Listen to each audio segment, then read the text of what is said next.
Lên đi. Hình như đâu rồi. Lên một xuống ngay đây đi. Đi cho lồng trong số có xích tài xích bắp. Mua ít cho cao khó hơn thế hả? Mày không lên trên kia luôn. Lên đi. À từ cho. Có cái này nữa. Có cái kia nữa. Có cái này vào nữa chứ đi. Đấy, hai người đây.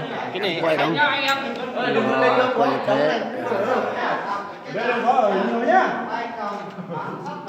Cẩn thận. Đúng rồi. Trở tay xuống là ấy đấy. Cẩn thận cần chạm vào. Từ từ nhá.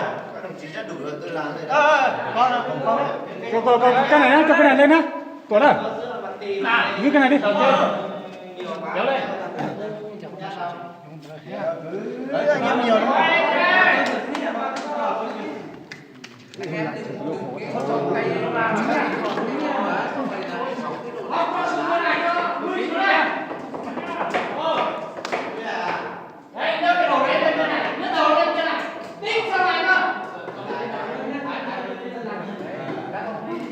Không bị gió chưa ra? Không gió chưa? Nhà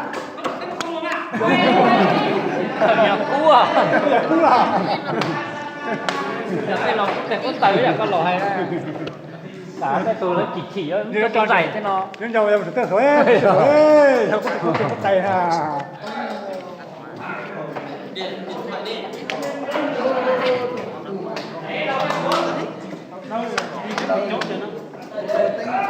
Anh em vào nhá, bây giờ là bắt đầu vào trông han nhá.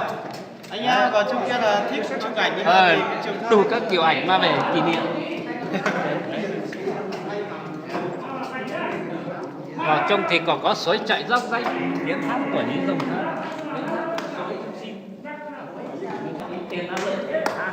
Vào đi.